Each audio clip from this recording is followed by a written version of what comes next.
Muy buenas tardes, mis queridos hermanos y hermanas. Buenas tardes. Qué bueno que hayan hecho acto de presencia para venir aquí en esta tarde para estudiar la palabra del Señor. Lamentablemente nos toca comenzar a esta hora para no salir tan tarde. Yo sé que es una lucha muy grande con el tráfico, pero gracias a Dios tenemos un buen grupo aquí y yo sé que algunos están en camino y estarán entrando durante el transcurso de nuestro estudio. Quiero mencionar solamente una o dos cosas antes que tengamos nuestra oración para comenzar. Estamos estudiando el principio número 7, que el centro de todas las profecías que tienen que ver con la primera venida y con la segunda venida es Cristo Jesús. Ahora, en nuestro tema de ayer dimos un ejemplo de eso, estudiando en el Antiguo Testamento la historia de la roca y también de cómo el fuego consumía los sacrificios. Esas profecías apuntaban a la primera venida de Jesús, su muerte. Pero también hay profecías que apuntan hacia su segunda venida y esas se centran también en Jesús. Quiero mencionar que en el manual hay varias otras historias, varios otros materiales que ilustran profecías que se cumplieron en Cristo en la primera venida. Lamentablemente no tenemos tiempo de estudiar todos los ejemplos que están en el manual. Por ejemplo, tengo un material en el manual que trata sobre el calendario de los eventos de salvación del Mesías. Muestro como cada evento del ministerio de Jesús en la tierra y en el cielo había una fecha. Todo eso está en las fiestas judías del Antiguo Testamento. No tenemos tiempo de estudiar eso. Luego tengo otro tema comparando a Moisés con Cristo. Cristo es el cumplimiento de lo que fue Moisés. Tengo también un tema que se titula Una elección providencial, que tiene que ver con la elección de Judas. Como el Antiguo Testamento ya predijo que Judas iba a caer y era necesario reemplazarlo. ¿Y por qué era necesario reemplazarlo? Todo estaba en el Antiguo Testamento y se centra en Cristo Jesús. También hay un material que se titula El reposo del Redentor. Toqué eso brevemente en uno de nuestros temas, donde demuestro que el maná de Éxodo 16 tenía una lección muy cristocéntrica que se cumple en el Nuevo Testamento. Así que hay otros materiales en el manual, ilustraciones de cómo estas profecías se cumplieron con Cristo en la primera venida de Jesús. También vamos a estudiar hoy una profecía que se cumple en relación con la segunda venida de Jesús, con eventos finales. Pero hay dos materiales adicionales en el manual que no vamos a estudiar que ilustran cómo las profecías del fin se cumplen también en Jesús. Hay un material en el manual que se titula ¿Quién es como Dios? Tiene que ver con el arcángel Miguel, que se menciona 3 veces en el Antiguo Testamento. Y muestro cómo en el Nuevo esto se cumple en Jesús. Y luego hay otro material estudiando detalladamente la profecía de Daniel 3 y cómo esa profecía se va a cumplir en Cristo al final de la historia, cuando Cristo libre a su pueblo del horno de fuego de la gran tribulación. Así que esas son historias que están en el manual, pero si estudiáramos esas historias no saldríamos de los primeros 2 principios en las 24 horas que tenemos para este curso. Por eso quiero animarles que consigan el manual. Quiero mencionar también que han traído o nos han enviado también los mismos manuales en inglés. Así que si alguien quiere conseguir los manuales en inglés, lo pueden hacer en la mesa de afuera, en la mesa de exhibición. Ahora sí vamos a tener una oración y entramos a estudiar una historia que apunta a Cristo como el libertador al final de la historia. Oremos. Nuestro Padre y nuestro Dios, gracias te damos por el privilegio de reunirnos aquí una vez más. Gracias por tu palabra que nos consuela, que nos fortalece, que nos da certeza y esperanza para un futuro mejor. Pedimos, Señor, al abrir esa palabra esta noche, que tu Santo Espíritu venga a llenarnos, para que podamos comprender lo que vamos a estudiar y tomar una decisión de serle fieles a Jesús, cueste lo que cueste. Gracias, Padre, por escuchar nuestra oración, pues te la imploramos en el precioso nombre de Jesús. Amén. Vamos a comenzar en el manual nuestro estudio en la página 163. Página 163. Y el título de este material es La tipología del libro de Esther. Vamos a estudiar esta noche el libro de Esther. Indudablemente han leído esa historia muchas veces. Es una historia hermosa que ocurrió en el Antiguo Testamento. Pero es una historia que se va a repetir. Ya no en Medo-Persia, sino que se va a repetir a nivel global con el Israel espiritual de Dios al final de la historia. Pero lo primero que tenemos que hacer es estudiar la historia como está en el Antiguo Testamento, porque esa es la base para entender el cumplimiento final. Si no conocemos la historia literal y local del Antiguo Testamento, no vamos a poder entender el cumplimiento global con el Israel espiritual al final de la historia. En primer lugar, necesitamos estudiar algunos aspectos cronológicos en cuanto a la historia del Antiguo Testamento. Y voy a cubrir esto rápidamente porque no es el punto central de lo que vamos a estudiar. Desde el año 605 hasta el año 539 a.C., el pueblo de Israel estuvo cautivo en Babilonia. Son los 70 años que profetizó Jeremías, en Jeremías 25, 11 y 12. El pueblo de Dios estuvo cautivo en Babilonia desde el 605 hasta el 539. Pero en el año 539, Babilonia recibió una herida mortal. Se relata la historia en Daniel 5, donde se relata la historia del banquete de Belsasar, la escritura sobre la pared, Babilonia cayó, es decir, Babilonia recibió una herida mortal. 3 años después, en el año 536, Ciro el Grande, que era un gobernante medo-persa, dio un decreto de libertad civil y religiosa para que el pueblo de Israel, y dicho sea de paso, otros pueblos también, pudieran ser libres para seguir la religión de su elección. Libertad civil y libertad religiosa. Ciro era muy amplio en ese sentido.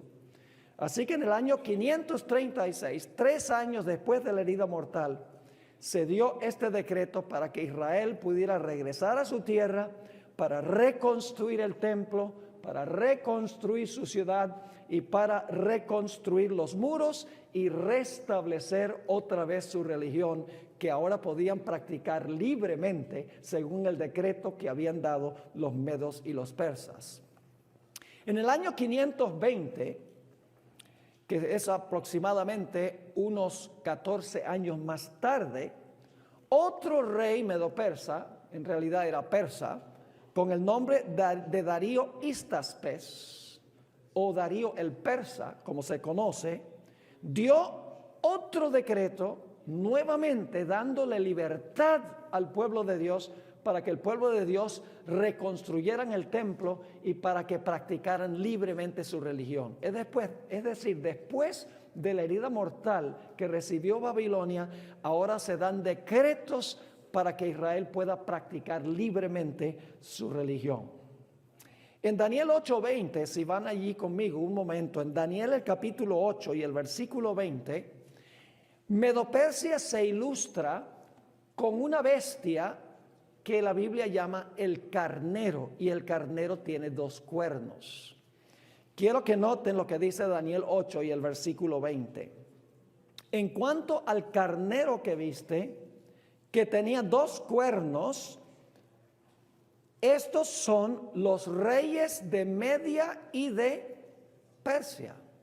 Es decir, Medo-Persia, que dio estos decretos de libertad religiosa y libertad civil para Israel, se ilustra con una bestia que tiene 2 cuernos. Y lo interesante es que esa bestia que tiene dos cuernos es una sola nación, pero esa nación se compone de dos reinos, los medos y los persas. Quiero que recuerden estos detalles, porque estos detalles históricos se vuelven a cumplir otra vez al final de la historia. Pero lo interesante es que en el año 483 antes de Cristo, después que se habían dado los decretos en el año 536 y el año 520, dándole a Israel libertad civil y religiosa, decretos que se dieron en la capital de Medo-Persia. En el año 483 se levantó un rey que en la Biblia se le llama el rey Asuero, pero en griego su nombre es Jerjes. También era gobernante del imperio medo-persa. Pero ahora, en el año 483, Jerjes revoca los decretos que dieron los reyes anteriores y se realizan los eventos que relata el libro de Esther. Jerjes da un decreto para destruir al pueblo judío porque su religión es diferente y porque su ley, la ley que ellos guardan, es diferente también. Es decir, la misma nación que es representada por un carnero con dos cuernos que garantizó libertad civil y religiosa después que Babilonia recibió su herida mortal, ahora esa misma nación da un decreto desde su capital para quitar la libertad civil y religiosa. ¿Les queda claro el panorama histórico? Esto se va a repetir de nuevo, así que quiero que recuerden el marco histórico. Ahora, hay varios protagonistas en la historia del libro de Esther. Estamos en la página 164 para los que están siguiendo el manual, en la parte de arriba del manual, de la página. Hay varios protagonistas en la historia de Esther. En primer lugar tenemos el rey Asuero, su nombre en griego es Jerjes. Él es el que tiene el poder civil, él representa el estado de Medo-Persia, es el gobernante secular, por así decirlo. Pero también tenemos en segundo lugar una coalición religiosa. Esa coalición religiosa se compone de un personaje llamado Amán, y la esposa de él que aparece en las penumbras de la historia. Ella se llamaba Ceres. Así que hay el gobernante civil y luego hay Amán y su esposa que quieren que haya legislación para destruir a los judíos. Tercer protagonista es Mardoqueo. Mardoqueo es el remanente a quien Amán y su esposa, usando al poder civil, quiere destruir. Pero no solamente quiere destruir a Mardoqueo, quiere destruir a todo el pueblo judío. Y luego, la protagonista central de la historia, Esther. Esther es la intercesora, la abogada del pueblo de Dios ante el poder civil. Esos son los cuatro protagonistas centrales de la historia. Ahora, ¿cuáles son los puntos de conflicto en esta historia? ¿Sobre qué se trata este conflicto en el libro de Esther? Lo primero que quiero que notemos es que la historia de Esther es la culminación de una larga trayectoria de odio entre un personaje y el pueblo de Israel. Es interesante notar que solamente se dan los nombres completos de dos personajes en el libro de Esther. Uno de esos personajes es Amán. No solamente se le llama Amán, se le llama Amán, el hijo de Amadata el Agageo. Cuando se usa su nombre, se da su nombre completo. Y es importante reconocer la palabra Agageo. Eso viene del tiempo de Saúl, comienzos de la historia de la monarquía de Israel. Y se menciona también el nombre completo de Mardoqueo. Es Mardoqueo el judío. Es decir, esta guerra en el libro de Esther es una guerra de larga trayectoria que comenzó en el tiempo de la monarquía hebrea. Sencillamente, el libro de Esther es el último capítulo de esta enemistad que existía entre Israel y Agag. La sierva de Dios dice en Profetas y Reyes, página 442, Satanás mismo, instigador oculto del complot, estaba procurando desarraigar de la tierra a los que conservaban el conocimiento del Dios verdadero. Ahí tienen el motivo de la guerra. Satanás, dice ella, el instigador oculto del complot, es decir, estaba detrás del telón, estaba procurando desarraigar a los judíos porque ellos conservaban el conocimiento del verdadero Dios. Es decir, era una guerra religiosa esta guerra. Había dos puntos de contención. En primer lugar, un punto de contención era la adoración. Vamos a encontrar en un momento que el rey había dado un decreto de que todos se inclinaran y arrodillaran ante Amán. Ahora, lo interesante, vamos a encontrar que el libro de Esther no tiene ni una sola vez el nombre de Dios, no se menciona el nombre de Dios. Y les voy a explicar por qué razón no se menciona el nombre de Dios. Pero en el Antiguo Testamento, cuando se usan dos palabras juntas, la palabra arrodillar e inclinar, cuando en el Antiguo Testamento aparece esa combinación varias veces, cada vez que aparece tiene que ver con adoración que se le rinde a Dios. Es decir, Amán estaba esperando que Mardoqueo lo venerara y lo adorara religiosamente. No era solamente una señal de respeto inclinarse. Es decir, él quería que se le rindiera culto y reverencia que le pertenece solo a Dios. Es decir, el primer punto de contención es la adoración. En segundo lugar, están involucrados los mandamientos de Dios, la ley de Dios. Eso lo vamos a ver en unos momentos, porque Amán va a ir ante el rey y le va a decir, las leyes de este pueblo son diferentes que las leyes del reino de Medo-Persia. Es decir, los dos puntos de contención son la adoración y la ley de Dios. Ahora vamos a analizar la trama de la historia. Esther 3 y el versículo 2 y 3. Esther 3, 2 y 3. Quédense ahí en Esther porque vamos a estar leyendo mayormente de allí en esta presentación y luego en la segunda presentación donde hablemos del cumplimiento de esto estaremos citando otros libros. Dice en Esther 3, 2 y 3, y todos los siervos del rey que estaban a la puerta del rey se arrodillaban y se inclinaban. Recuerden que esa expresión siempre significa adoración a Dios en todos los otros lugares donde aparecen las dos palabras juntas. Se arrodillaban y se inclinaban ante Amán. ¿Por qué se inclinaban todos ante Amán? Porque así lo había mandado el rey. ¿Se estaba metiendo el poder civil en la religión? Sí, es decir, el rey dio un decreto religioso de adorar, de inclinarse ante Amán. Pero luego dice, pero Mardoqueo ni se arrodillaba ni se humillaba. Y los siervos del rey que estaban a la puerta preguntaron a Mardoqueo, ¿por qué traspasas el mandamiento del rey? ¿Tenía derecho Mardoqueo de desobedecer la ley del rey? ¿Tenía derecho a desobedecer? ¿Acaso no debemos obedecer a los poderes civiles? Pues debemos obedecer a los poderes civiles, menos cuando interfieren con las convicciones de nuestra conciencia.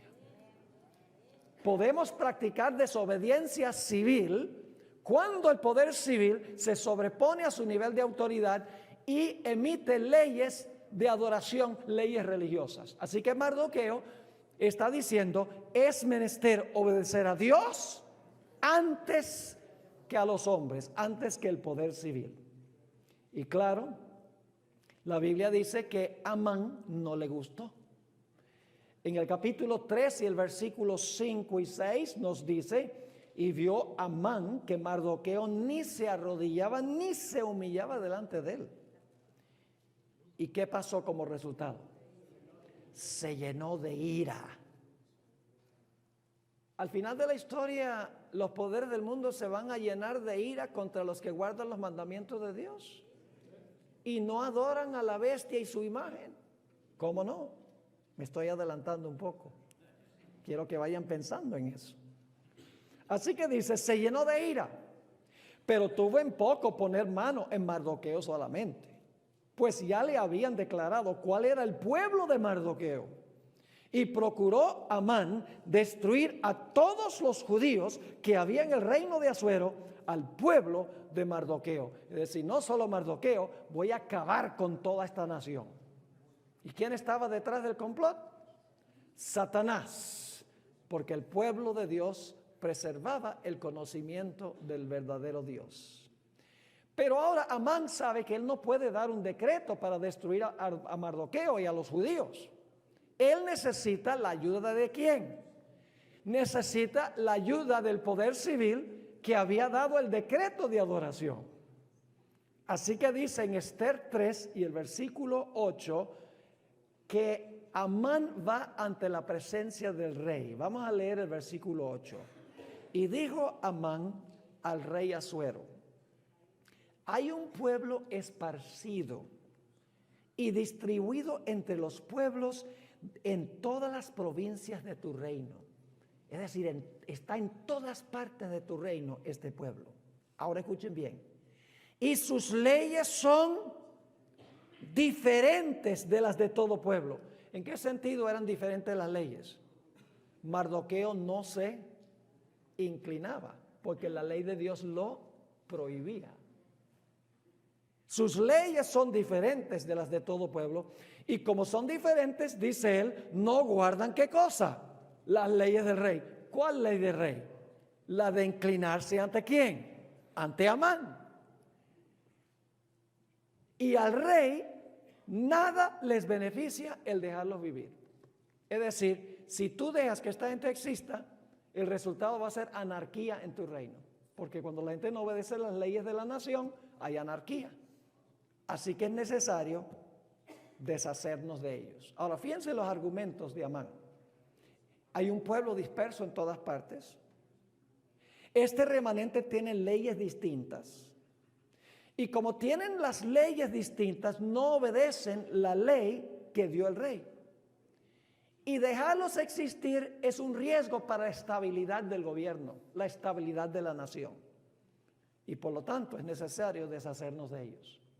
Ahora yo pregunto, ¿el panorama que le presentó Amán al rey era cierto, ese panorama, que el pueblo era un peligro para la nación y que iba a causar anarquía y problemas en el reino? ¿Era verdad eso? No. ¿Qué hizo él? Engañó al rey con un falso testimonio en cuanto al pueblo de Dios.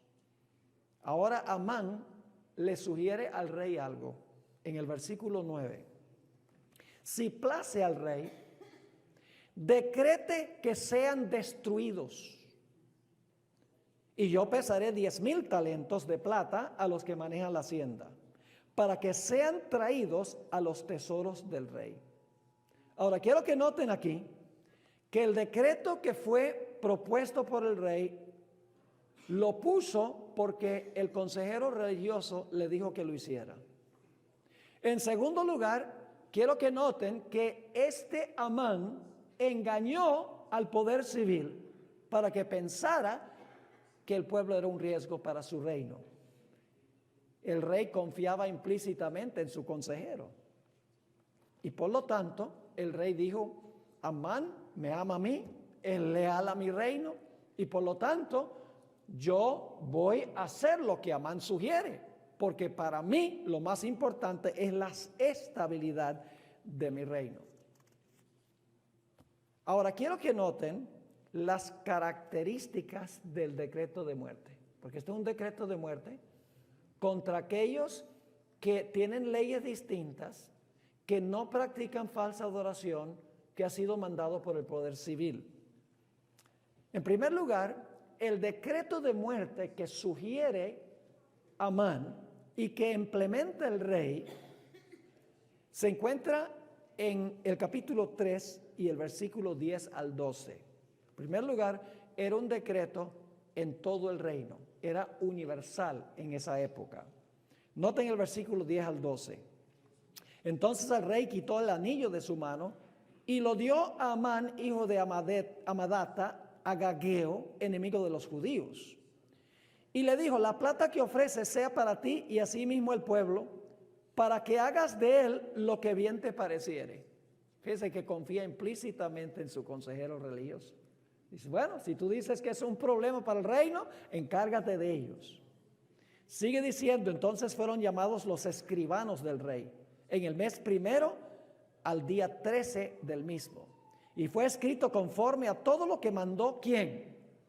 Amán. ¿Pero por autoridad de quién? Por autoridad del rey. Muy bien. A los sátrapas del rey, a los capitanes que estaban sobre cada provincia y a los príncipes de cada pueblo, a cada provincia según su escritura y a cada pueblo según su lengua.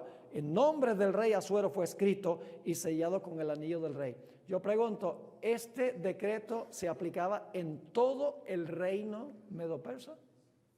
Dice cada pueblo, según su escritura, según su lengua, cada provincia. Es decir, era global en todo el reino de los medos y los persas. Podríamos decir que era universal. En segundo lugar, el versículo 13 nos dice que había una fecha en el decreto y cuando llegara esa fecha la gente podía matar a los judíos. Es decir, era un decreto fechado. Dice ahí en el versículo 13: y fueron enviadas cartas por medio de correos a todas las provincias del rey con la orden. Ahora fíjense que había mucho odio porque se usan tres palabras: con la orden de destruir, matar y exterminar. Había mucho odio ahí, ¿verdad?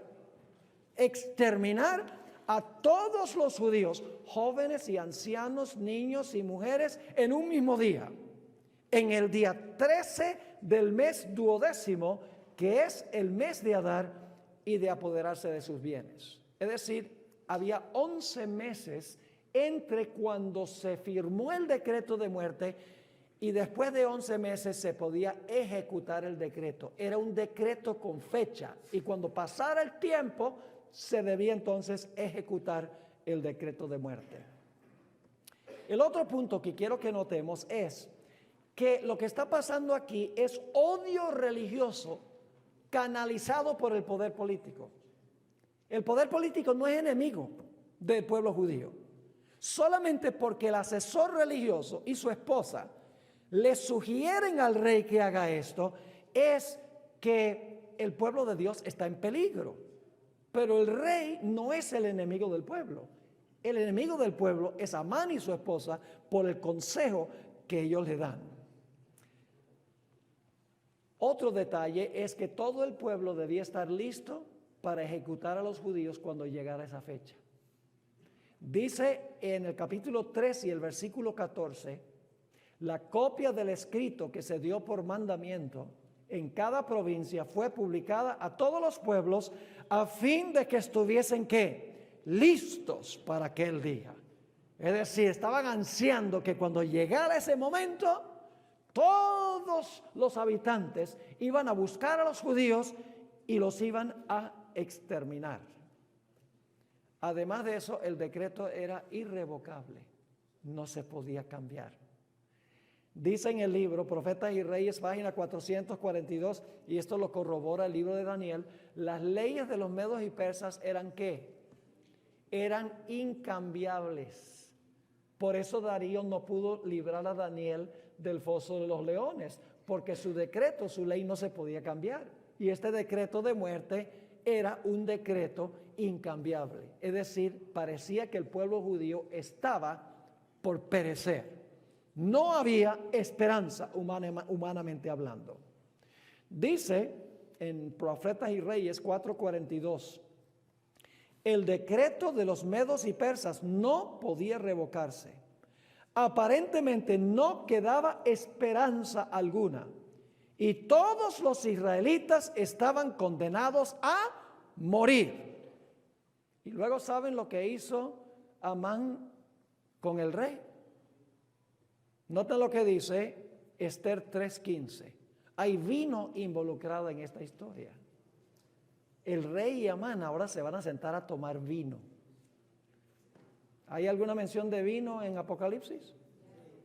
Una ramera y los reyes, etcétera. Ya ustedes saben que sí. Dice en el versículo 15, y salieron los correos prontamente por mandato del rey. Y el edicto fue dado en Susa, capital del reino. Quiero que recuerden que el decreto se dio de la capital de Medo-Persia, los que habían garantizado libertad civil y religiosa antes. Dice, y el rey y Amán se sentaron ¿a qué?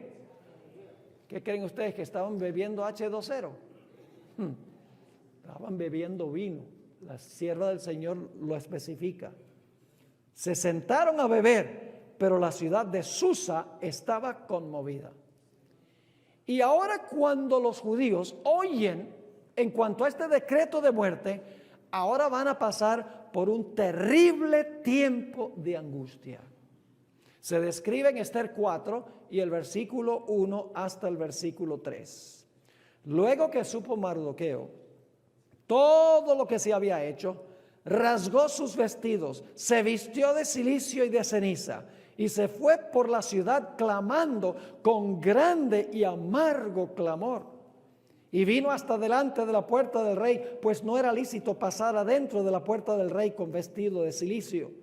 Y en cada provincia y lugar donde el mandamiento del rey y su decreto llegaba, tenían los judíos, ¿qué cosa? Gran luto, ayuno, lloro y lamentación, cilicio y ceniza, era la cama de muchos. ¿Captan la aflicción por la cual está pasando el pueblo ahora? Un terrible tiempo de angustia. No parece haber esperanza. Pero ahora aparece la heroína de la historia. La intercesora, la abogada, la defensora del pueblo de Dios ahora aparece cuando todo parece perdido. Mardoqueo le manda decir a Esther la situación precaria en la cual se encuentra el pueblo. Y le dice a Esther, mira Esther, tenemos este problema y no creas tú que si tú no vas a interceder con el rey, que tú te vas a salvar porque tú también eres judía. Y el decreto dice todos los judíos. Así que como tú eres judía, el rey va a tener que ejecutarte a ti también. Noten lo que dice en Esther 4, 8 y 9. Esther amaba a su pueblo. Es decir, era como así decirlo, familiar cercana de su pueblo.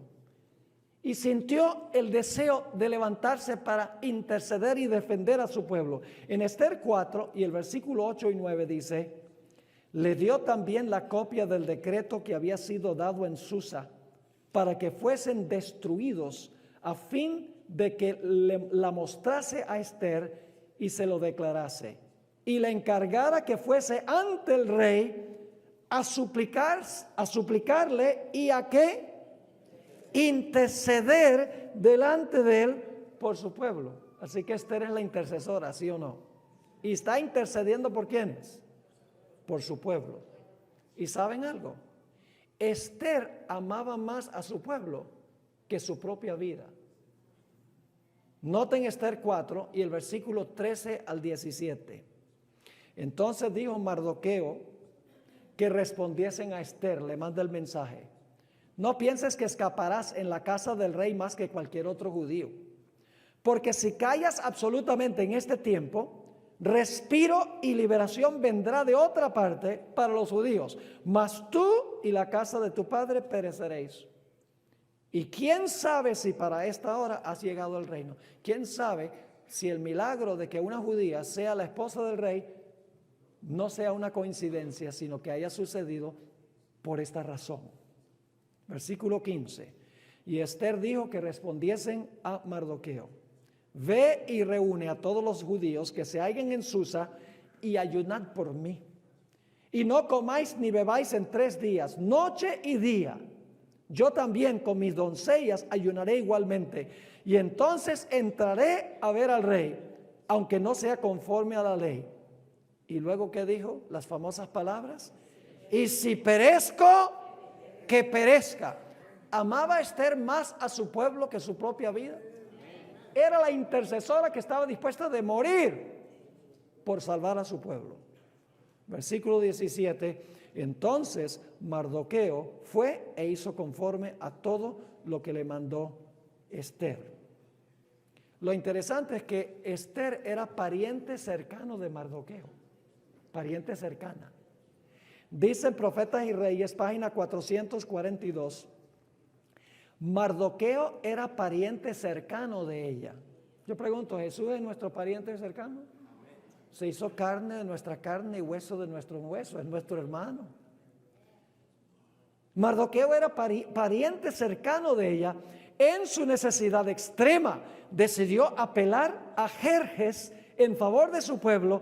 Esther iba a presentarse a él como intercesora. Yo pregunto, ¿iba ella a interceder por el pecado de Israel? ¿Era intercesora en el sentido de interceder por el pecado? No, iba a interceder para defender a su pueblo. No tenía nada que ver con interceder por el pecado, pues este es el tiempo de angustia, cuando hay un decreto de muerte contra el pueblo de Dios. Y ahora algo hace Esther antes de entrar ante el rey. Se encuentra en el capítulo 5 y el versículo 1. No nos es posible estudiar todos los detallitos, solamente les estoy mostrando a grandes rasgos. Y yo sé que ustedes ya saben para dónde vamos con esto, ¿verdad que sí? Ni siquiera tendríamos que hacer la aplicación, pero hay algunos otros detalles interesantes. Antes de entrar al rey, fue necesario que la intercesora se cambiara las vestiduras. Noten Esther 5:1. Aconteció que al tercer día se vistió Esther su vestido real. Se cambió a sus vestidos reales.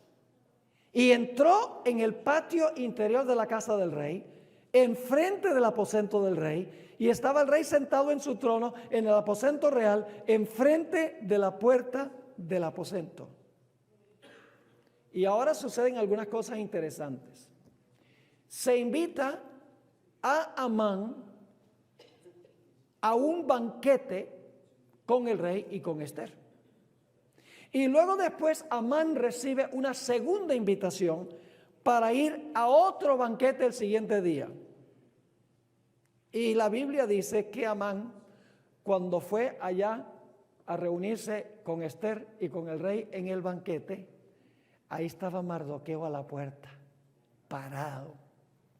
Y dice la Biblia que se enfogonó, se enojó, se llenó de amargura. Ahora, lo interesante es que la esposa de Amán le había dicho a Amán, mira Amán, pon una horca para que puedas ahorcar a Mardoqueo cuando llegue la hora. Ella es un personaje que está en las penumbras, en las sombras, pero ella es la arquitecto de esto, ella está detrás de todo este complot que vemos aquí. Ahora, lo interesante es, y estoy resumiendo aquí, se llena de amargura Amán, y encontramos en la historia que el rey esa noche no es capaz de dormir. En ese tiempo no había televisión, así que el rey dice, mira, tráiganme los libros históricos del reino de Medo-Persia, porque yo quiero repasar un poco la historia del reino. Así que ahora se van a abrir los libros. Y resulta que en todos los tomos de la historia del reino de Medo-Persia, él abre el tomo que relata la historia de cómo un personaje llamado Mardoqueo lo había librado de un asesinato. Imagínense, de todos los tomos de la historia de Medo-Persia, porque habían pasado décadas de la historia, había indudablemente muchos tomos de la historia, saca el tomo que tiene que ver con Mardoqueo librándolo de un complot de asesinato. En Esther 6:1 dice, aquella misma noche, se le fue el sueño al rey y dijo que le trajesen el libro de las memorias. ¿Qué es lo que va a examinar? El libro de memoria, muy importante. Y crónicas, y que las leyeran en su presencia. Y entonces él se da cuenta que Mardoqueo lo había librado de este complot. Y el rey dice, bueno, ¿y qué se hizo con este hombre que libró al rey de este complot para asesinarlo? Y Amán, que estaba presente ahí, él dice, pues, según esto, no se hizo nada para él. El rey no le dijo quién era. Y el rey dice, ¿qué debemos hacer con ese que nunca fue recompensado por haber librado la vida del rey? Oh, y Amán está diciendo, ese soy yo. Y por lo tanto, en Esther 6, 7 al 9, dice, respondió Amán al rey, para el varón cuya honra desea el rey, traigan el vestido real de que el rey se viste y el caballo en que el rey cabalga y la corona real que está puesta en su cabeza, y den el vestido y el caballo en mano de alguno de los príncipes más nobles del rey, y vistan a aquel varón cuya honra desea el rey, y llévenlo en el caballo por la plaza de la ciudad, y pregonen delante de él. Así se hará al varón cuya honra desea el rey. ¡Wow! Fíjese que había hecho estas cosas Mardoqueo y estaba en los libros, pero no había recibido su recompensa. Ahora se abren los libros, se examinan sus obras, y dice, hay que recompensarlo. Y entonces Amán está pensando que el rey va a decir, ok, hagan esto para Amán. Pero el rey dice, Mardoqueo es el hombre. Noten el capítulo 6 y el versículo 10 y 11. Entonces el rey dijo a Amán, date prisa, toma el vestido y el caballo, como tú has dicho. Hazlo así con el judío Mardoqueo, que se sienta a la puerta real, porque Amán no le había revelado al rey cuál era el pueblo. Él no sabía que eran los judíos en este momento. Dice, hazlo así con el judío Mardoqueo, que se sienta a la puerta real, no omitas nada de todo lo que has dicho. Y Amán tomó el vestido y el caballo y vistió a Mardoqueo y lo condujo a caballo por la plaza de la ciudad e hizo pregonar delante de él, así se hará el varón cuya honra desea el rey. Inclusive le tocó a Amán inclinarse ante Mardoqueo, a sus pies. Todo esto es profético, mis hermanos y hermanas. Todo esto es una historia local con el Israel literal que se cumplen sus detalles al final de la historia. Fíjense, ¿cuándo recibe el pueblo de Dios su recompensa? ¿Se determina su recompensa antes de recibirla? ¿Examinando los libros celestiales? ¿Cómo no? Ahora, en el segundo banquete, aquí viene lo interesante, porque el sueño del rey, que se le fue el sueño, fue entre el primer banquete y el segundo banquete. En el segundo día del segundo banquete, Esther desenmascaró el malvado complot de Amán. Y ahora sucedió algo que sucede muy a menudo en la Biblia. Ahora el rey se da cuenta que ha sido engañado. Y ahora el rey se llena de ira. Pero ya su ira no se va a manifestar contra los judíos, sino se va a manifestar contra el que lo engañó.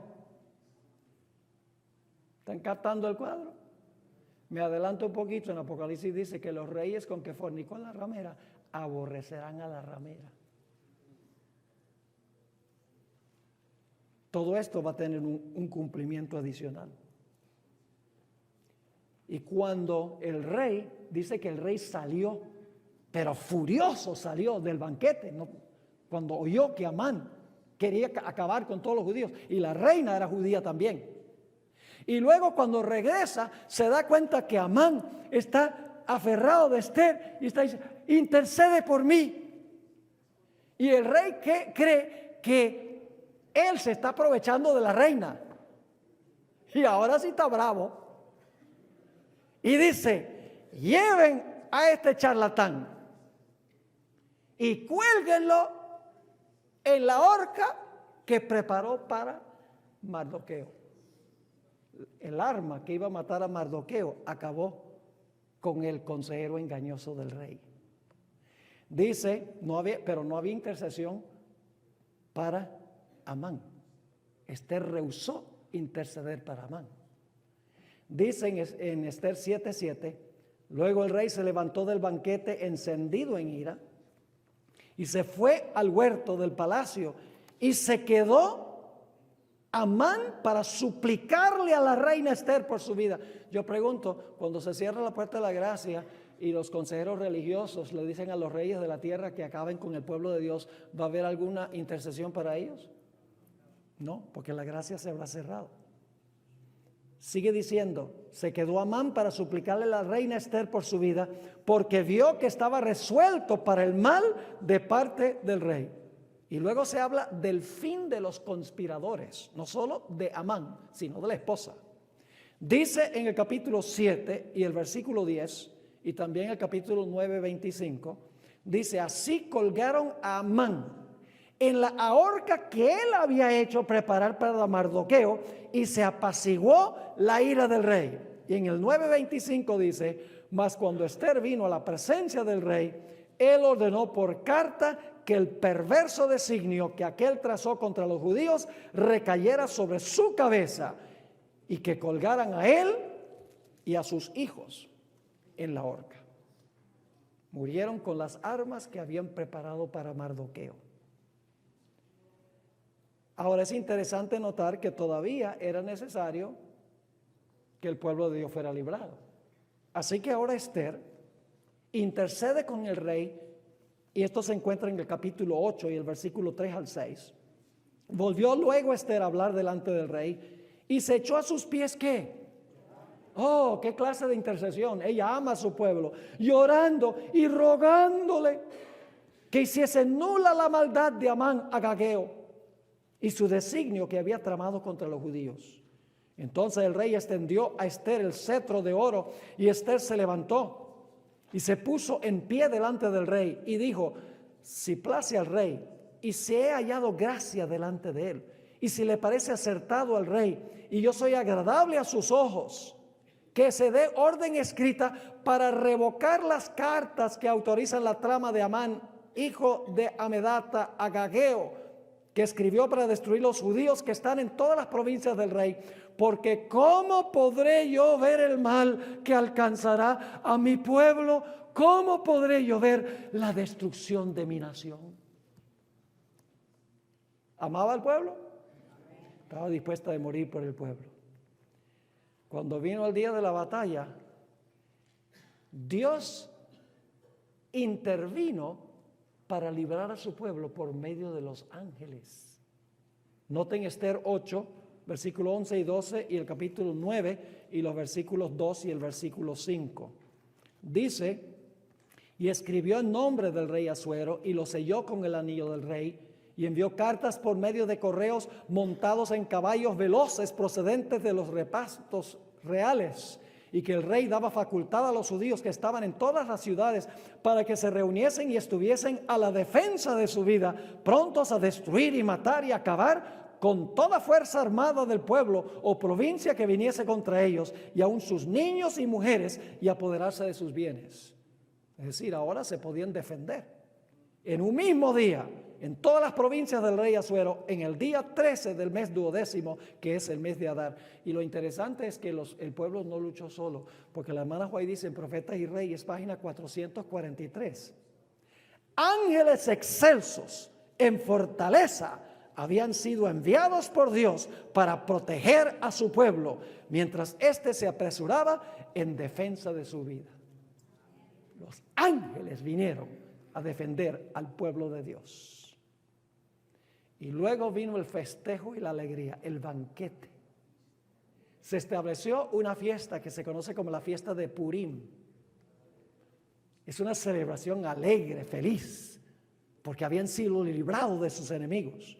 En Esther 9, 17 y 18 se describe la alegría. Dice, esto fue en el día 13 del mes de Adar. y reposaron el día 14 del mismo y lo hicieron día de banquete y de alegría. Pero los judíos que estaban en Susa se juntaron el día 13 y 14 del mismo mes y el 15 del mismo reposaron y lo hicieron día de ¿qué? Día de banquete y de regocijo. Después de la liberación viene la celebración. Ahora hablemos un poquito de la ausencia del nombre de Dios. En la historia humana, mis hermanos y hermanas, Dios obra detrás del telón. Hay una mano invisible que dirige los eventos de la historia. Dios dice, estoy aquí, aun cuando no me pueden ver. Dios no siempre libra a su pueblo por medio de señales y milagros, como hizo en el Éxodo. A veces Dios interviene por sus actos providenciales dentro de la historia. En esta historia Dios quiere mostrar que Él no siempre obra visiblemente, por eso no está su nombre, sino que obra detrás del telón. Ahora, si ustedes leen el libro de Esther, hay demasiadas coincidencias para que sea accidental, porque todo está sucediendo providencialmente y aún no sabe. Y Dios está diciendo, aunque tú no ves a Dios visiblemente, detrás del telón está obrando. Una historia similar a esta es la historia de José. Supongamos que en la historia de José no hubiese existido el nombre de Dios. Supongamos que en toda la historia de José no se hubiera mencionado el nombre de Dios. ¿No creen ustedes que habría demasiadas coincidencias en la historia de José como para creer que no hay una mano que está dirigiendo toda la historia? Ahora quiero leerles para concluir esta sección histórica lo que dice la sierva de Dios en cuanto al tiempo del fin. Esto introducirá nuestra segunda presentación. Satanás despertará indignación contra la minoría que se niega a aceptar las costumbres y tradiciones populares. Hombres encumbrados y célebres se unirán con los inicuos y los viles para tomar consejo contra el pueblo de Dios. Las riquezas, el genio y la educación se combinarán para cubrir al pueblo de desprecio. Gobernantes, ministros y miembros de la iglesia, llenos de un espíritu perseguidor, conspirarán contra ellos. Fíjense, gobernantes, ministros y miembros. Y luego dice, de viva voz y por la pluma, mediante jactancias, amenazas y el ridículo, procurarán destruir su fe. Por calumnias y apelando a la ira, despertarán las pasiones del pueblo. No pudiendo presentar una así, dicen las Escrituras, contra los que defienden el sábado de la Biblia, recurrirán a decretos opresivos para suplir la falta. A fin de obtener la popularidad y apoyo, los legisladores, escuchen, los legisladores son los políticos, ¿verdad? Los legisladores cederán a la exigencia por leyes dominicales. Pero los que temen a Dios no pueden aceptar una institución que viola un precepto del Decálogo. En este campo de batalla se peleará el último gran conflicto en la controversia entre la verdad y el error. Y luego fíjense cómo concluye la cita. Y no se nos deja en la duda en cuanto al resultado. Hoy, como en los días de Esther y Mardoqueo, el Señor vindicará su verdad y a su pueblo. Fíjense cómo, hablando del tiempo del fin, se refiere a Mardoqueo y su pueblo. Eso es Profetas y Reyes 4:44 y 4:45. Una última cita sobre esto, introduciendo ya la segunda presentación en la segunda hora. Profetas y Reyes, página 444. Dice ella, el decreto que se promulgará finalmente contra el pueblo remanente de Dios será muy semejante al que promulgó Asuero contra los judíos. ¿Qué dice ella? El decreto que se va a dar finalmente contra el pueblo de Dios será muy ¿qué? Muy semejante al que promulgó Asuero contra los judíos. Hoy, los enemigos de la verdadera iglesia, ¿cuál iglesia es esa? ¿Cuál es la verdadera iglesia? Esta, la iglesia adventista, la iglesia verdadera. Hoy los enemigos de la verdadera iglesia ven en el pequeño grupo que observa el mandamiento del sábado un Mardoqueo a la puerta. ¿Ven la aplicación? La hermana White entendió este principio de que las profecías del Antiguo Testamento en realidad se centran en Cristo, porque Esther es un símbolo de Jesús, la defensora del pueblo de Dios. Cristo será el defensor del pueblo de Dios en el tiempo del fin, durante el tiempo de angustia. Vamos a encontrar que Daniel 12:1 es el cumplimiento. Cuando el rey del norte sale para destruir y exterminar al pueblo de Dios, dice que entonces se levantará Miguel.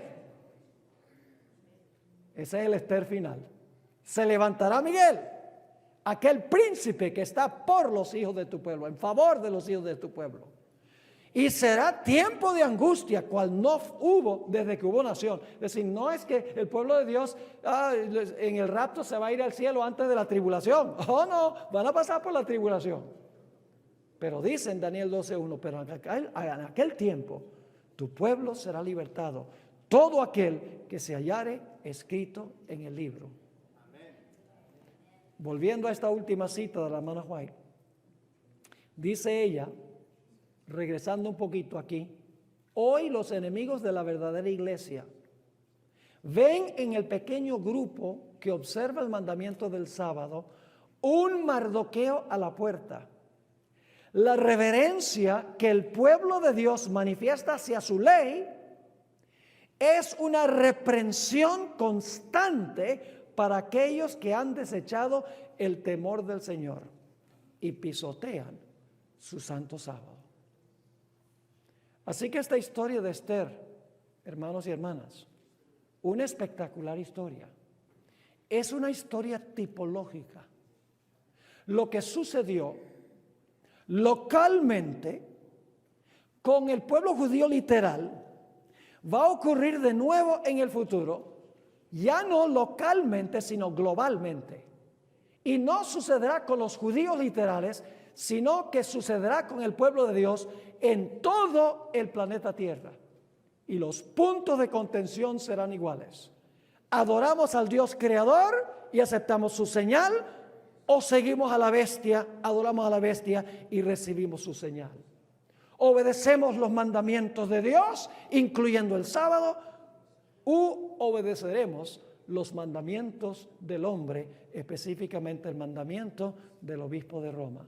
Esa será nuestra gran decisión. Oremos. Padre, hemos estudiado esta extraordinaria historia, que no solo es una historia, sino una profecía. Gracias por dejarnos porque sabemos que no tenemos nada que temer. Aún en los tiempos más difíciles sabemos que el Dios que intervino en el pasado intervendrá en el futuro. Sencillamente necesitamos aliarnos contigo, hacer un pacto. Hacemos ese pacto, Señor, esta noche. Gracias, Padre, por habernos acompañado en la primera hora. Acompáñanos ahora en el bautismo y en el segundo episodio. Gracias, Padre, en el nombre de Jesús. Amén. Amén.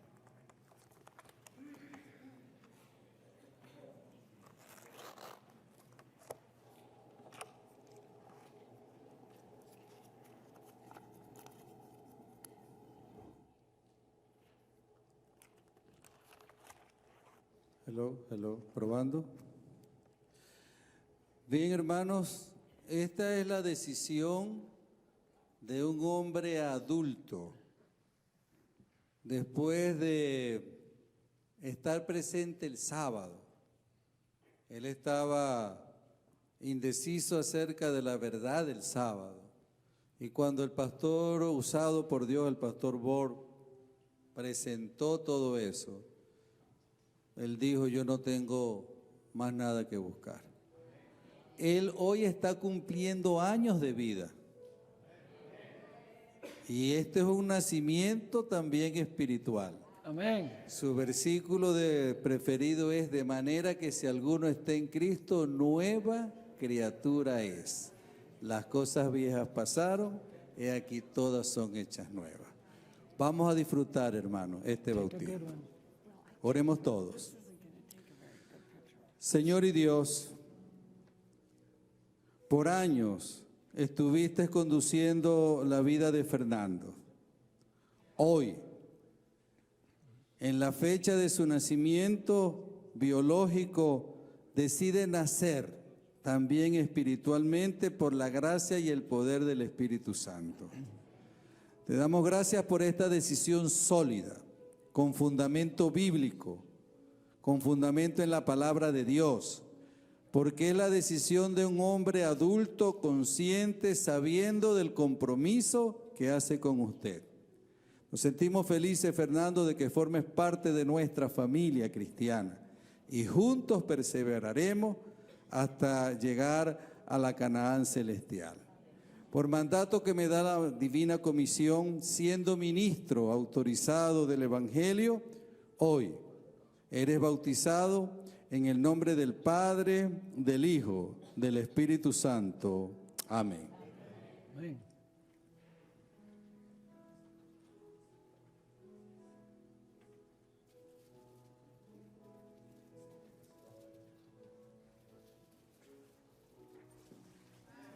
Amén. Amén.